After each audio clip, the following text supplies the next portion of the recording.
to me and listen to me real good.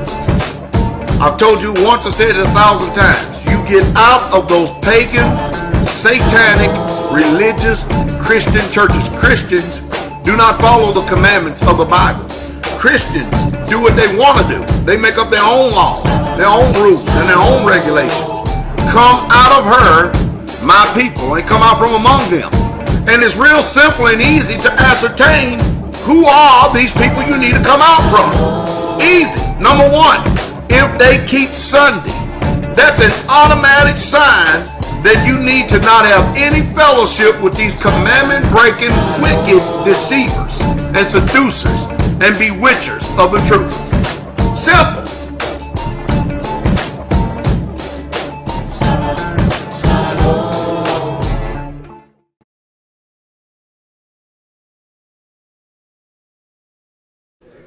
You never heard his testimony? How his mama had, what was it, fibromyalgia? MS. Sister Chester, right? Come here, Sister Chester. You're going to be our spiritual whooping post today. I'm going to show y'all how all y'all people out there think y'all know something and you don't know nothing. You know, I heard somebody say the other day that somebody said, and they was referring to this ministry. They said, won't you get in contact with Pastor Dowell and them? They are a healing and deliverance ministry. They could help you. And of course, the arrogant speaker said, I already got in touch with the healer. Watch this. Yet his condition remains. See how our philosophy does? Our philosophy is that we want everybody to receive us, but we don't want to receive nobody. We want everybody to hear us, but we ain't going to hear from nobody. Do you know that we're not the only ministry in the United States of America that actually cast out devils? When there are other people that cast out devils, we don't forbid them. Isn't that right? Now, Sister Chester, you're a nurse by profession. Is that correct? Yes, sir. How many years? 22 years. 22 years in the nursing profession. Yes, sir. Is that correct? Yes, sir. And Bro Brett, how many years do you have in the nursing profession? 0. Right? 0. Y'all hearing this, right? I remember I was down at this National Religious Broadcast Convention. And I seen religious. I seen that you never in all your life seen so many religious people in one area. And I looked at them and I was just shaking my head from one end to the next, saying this is depressing. You got every painted up Jezebel laying hands on everybody. Everybody receiving prayer, and I'm thinking to myself, ain't nothing getting done. These people have just put Yah into their mind, and he still ain't hearing them, and it don't register. Didn't Isaiah say that when people lift up dirty hands, he ain't going to hear you? Let me tell you what dirty hands are. Bitterness. Uh-oh. Uh-oh. Envy. See, we don't finger bitterness because you can't really see it. Like you can see an expression of anger. See, so we give ourselves passes. But the eyes of the Most High Yah, they go to and fro. David said, if I make my bed in hell, thou art there. In other words, there ain't no place that you can run from the Most High Yah. Isn't that a beautiful thing? Why'd you want to run from him? And so all these years of you being, didn't you have access to the hospital? I did. You did? Put the mic up there now. I took all their advice. You took all their advice. What else? Did you take their drugs too? I did take their drugs. No relief? Temporary. Temporary? Managing? Pain management. Pain management. Symptom management. Symptom management. We're talking about a registered nurse. We're not talking about somebody who's a dum-dum like me and Brent.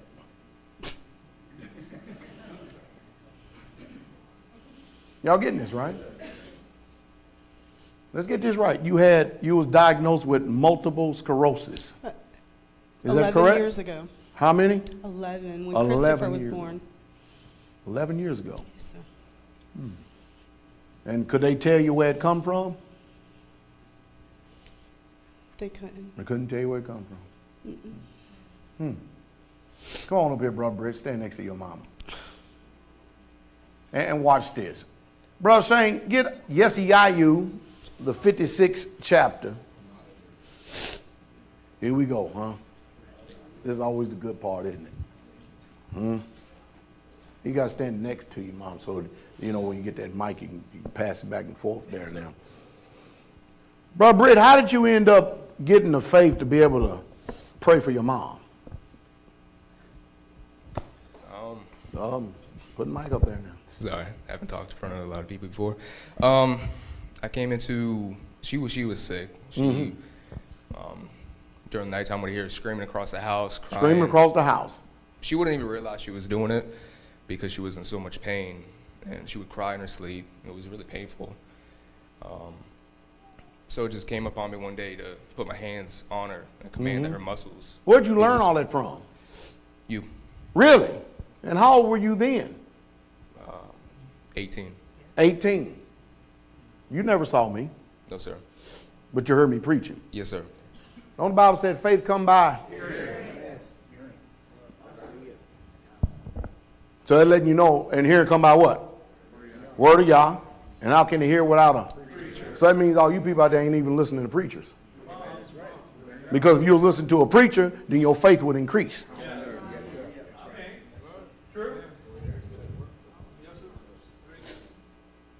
Is this too simple? So he heard me, faith increased. Caused him to do an action. You hear that? And what else happened? Her muscles, every time I would pray over her, muscles would loosen up, the pain would go away. She wouldn't even realize that I prayed over her when I did it.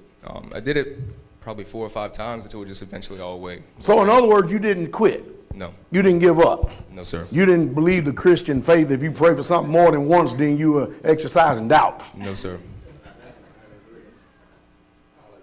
Remember the woman of importunity? She persisted, didn't she? That's what we do. See, we learn from religion, you pray one time. Oh yeah, God gonna do it. Well, I'm waiting on God to do it.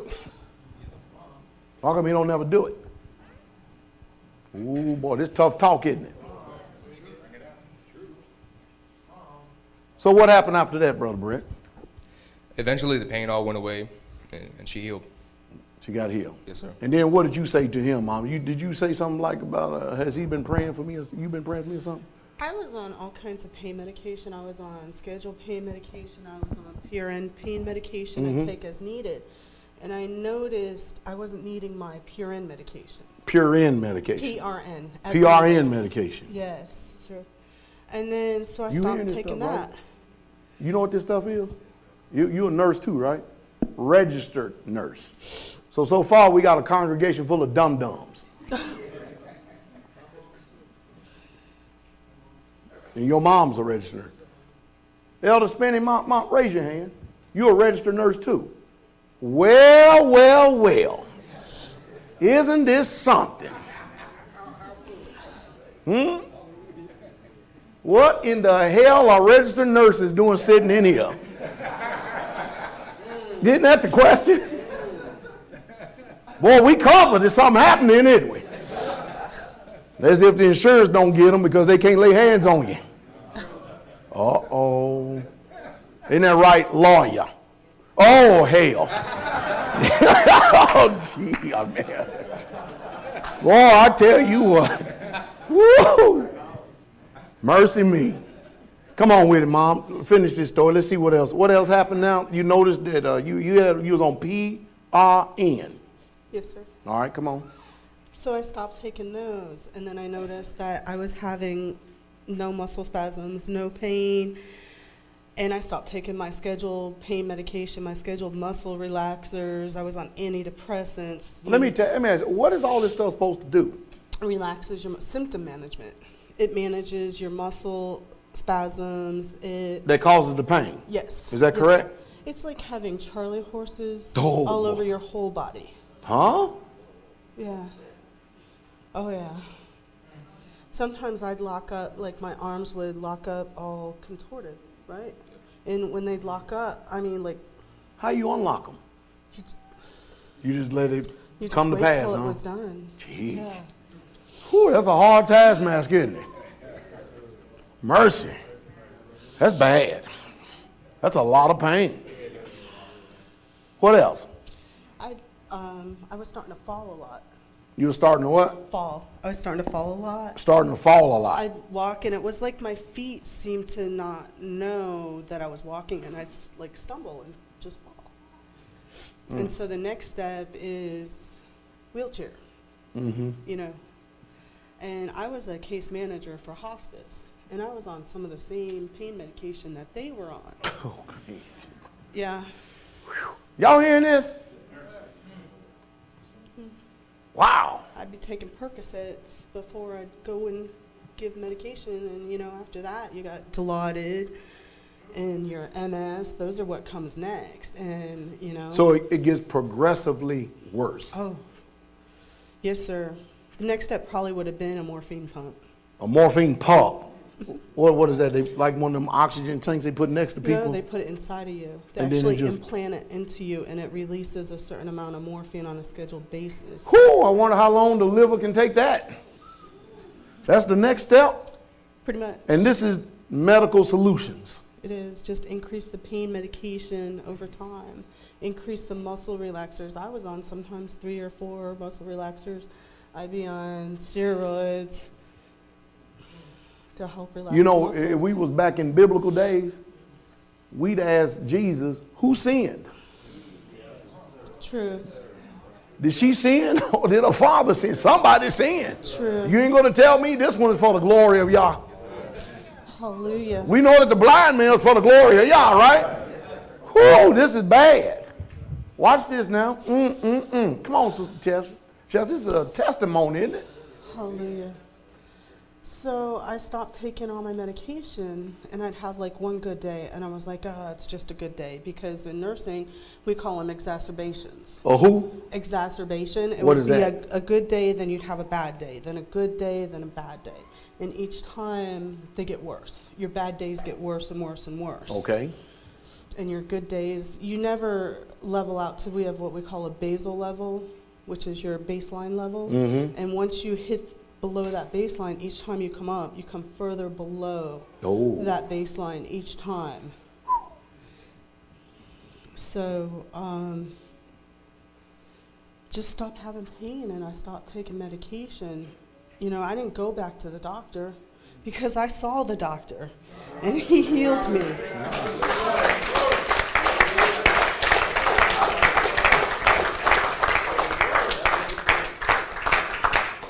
When did you finally ask your son, boy, what you been doing? 3 days later, 3 when days I had later. no pain, I said, Brett, have you been laying hands on me? You say, Brent, you been laying hands on me, huh? Now watch this. Brother Shane, yes, Yahoo 56. Read from the King James Version. Start at the first verse. Y'all listen to the book here for a second. Read. Thus saith Yahweh, Turn it down just a little bit. Come on. keep ye judgment, and do justice. For my salvation is near to come. His salvation is near to what? To come. Come on. And my righteousness to be revealed. Blessed is the man that doeth this, and the Son of Man that layeth hold on it, that keepeth the Sabbath from polluting it. Did you And- start keeping the Sabbath? After. After. But you was hearing the preacher, right? Come on. And keepeth his hand from doing any evil. Neither let the son of the stranger that hath joined himself to Yahweh speak, saying, Yahweh hath utterly separated me from his people. Well, so much for only Israel can be saved, then, isn't it? The son of the stranger. Come on. Neither let the eunuch say, behold, I am a dry tree. For thus saith Yahweh unto the eunuchs that keep my Sabbaths and choose the things that please me. Choose the things that please him. So now they're starting, in the inception of this thing, to start to choose the thing that please the Most High Yah. Come on. And take hold of my covenant. Oh, and take hold of his covenant. Even unto them will I give in mine house, and within mine walls a place and a name better than of sons and of daughters. Now, wait a minute. Ain't healing the children's bread? There's only one healer, one deliverer. Is that right? Sound like they know more about the God of Israel than a lot of these people do out there. Good point, isn't it? You got people study half of them, still don't know nothing. They can't get this kind of action. See, the whole world know that the devil exists. But everybody wants to ignore and stay far away when the power of Yah starts manifesting. Because there's a devil, then no doubt there's Yah. And since the devil has his people, then Yah has his people. Isn't that right? And y'all don't hear the prayer of sinners. Y'all don't hear the prayer of sinners.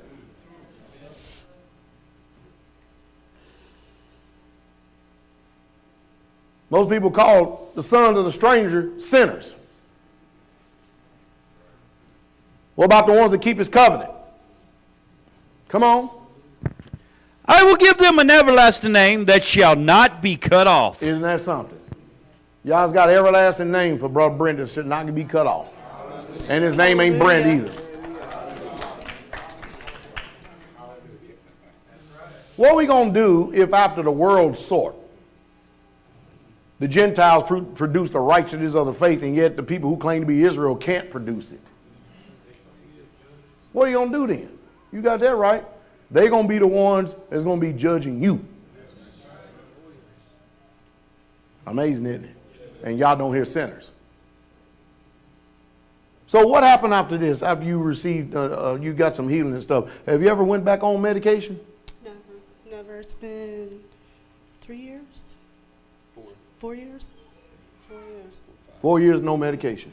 Yes, sir. Hallelujah. Yes, sir. Hallelujah.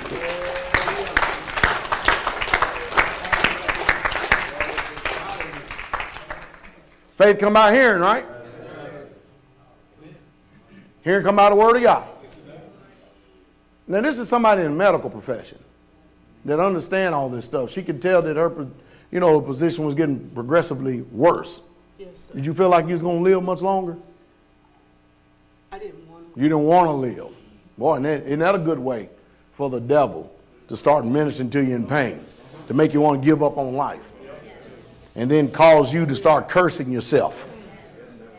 You know what I mean? The pain is there, I want to die, just to get relief. See, then you start cursing yourself. Because life and death is in the power of the tongue. Hallelujah. But then Yah send her an Elijah, bread crumb snapper at a house. Isn't that amazing? In the color of night, on a stealth mission. Doing what the scriptures say, lay hands on the sick and they shall recover. Hallelujah.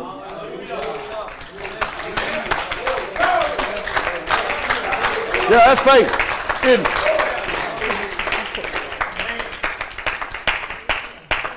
Brett, you white?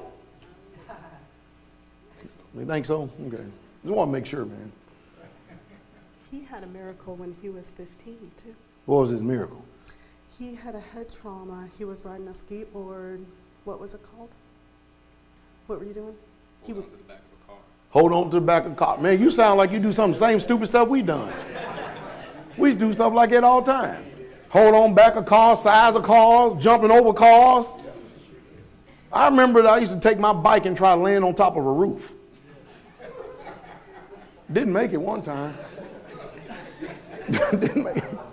I hit like the edge of the roof. I had that built this ramp. Built it well, man. And the roof is slanted like this. You know, it's on a 412 pitch. And I thought I was going to, I made it a few times. But then one time I kind of fell short and the bike hit like, bam, right in the, that hurt too. So you used to do stuff like that? You hit your head on the concrete? Going 50 miles per hour. 50? Ooh. See, he was crazy like we was. Because, you know, in my day, we used to buy speedometers for the bikes. And we used to see how fast we could go until we could break them. And they had 50 on there. And we'd pedal so hard because we had to get a downhill, you know what I mean, until we broke the speedometer. See, I know what it feels like to wreck at 45 miles an hour on a racetrack on a motorcycle. But at 50 miles an hour with a bike with no helmet, it's a wonder you even here. That's what the doctor said. That's a wonder you even here. I know what it feels like to tumble off a motorcycle at 100 miles an hour and be sliding from here to the front gate. Oh, that ain't no big thing. It happens all the time. People race motorcycles. See, what gets you is these sudden stops. You know, when you're out here acting a fool on public roads and you run into trees and cars and, you know, immovable objects. So, Carol, you ain't never physically seen me wreck, have you? No, but you've seen the results of me wrecking, have you? More than once. Come back and my leather's all chewed up.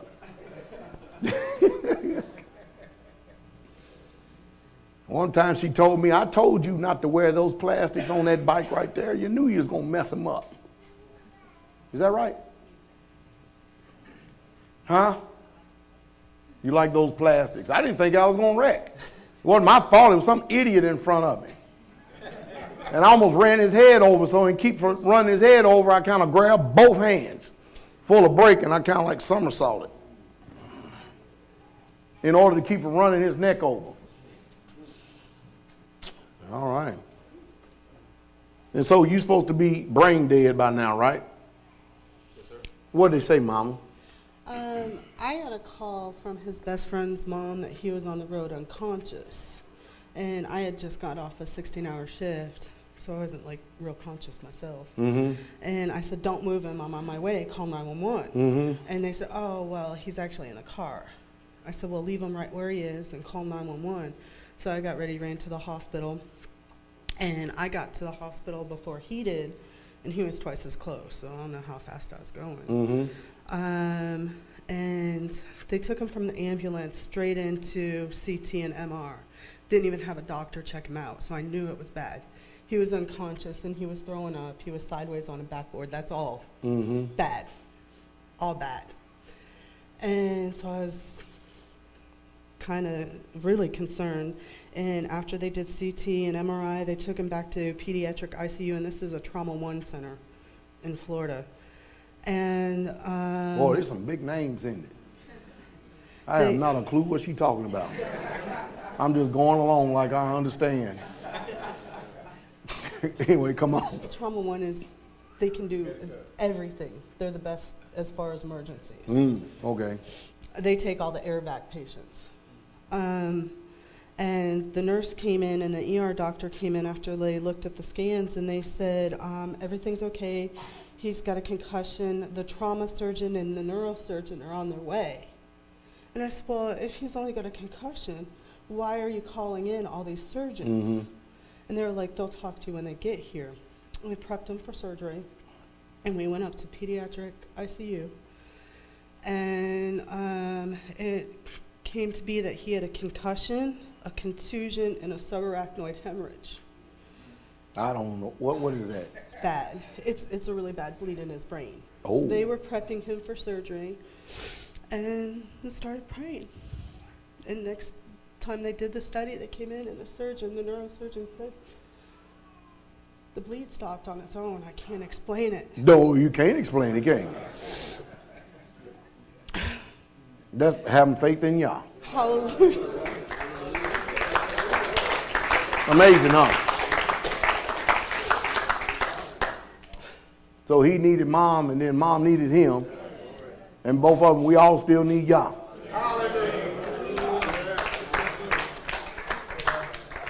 Because by law averages, both of them should be dead, right?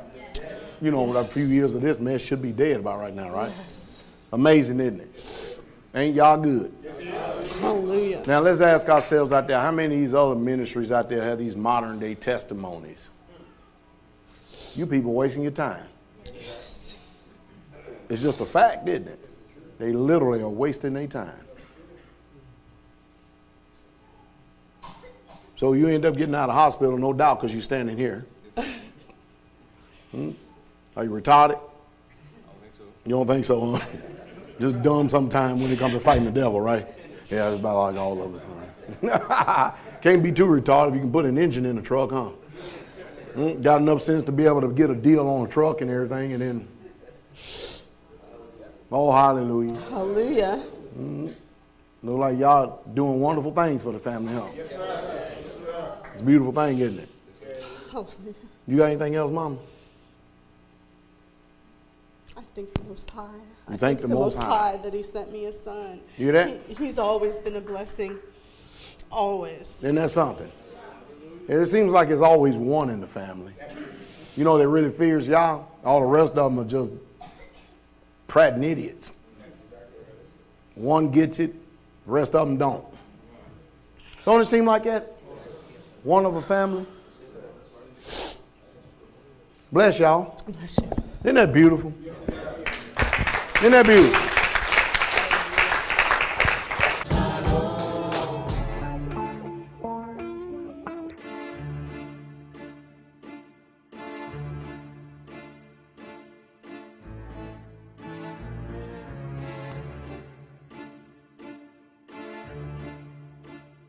Uh-oh, look at him looking.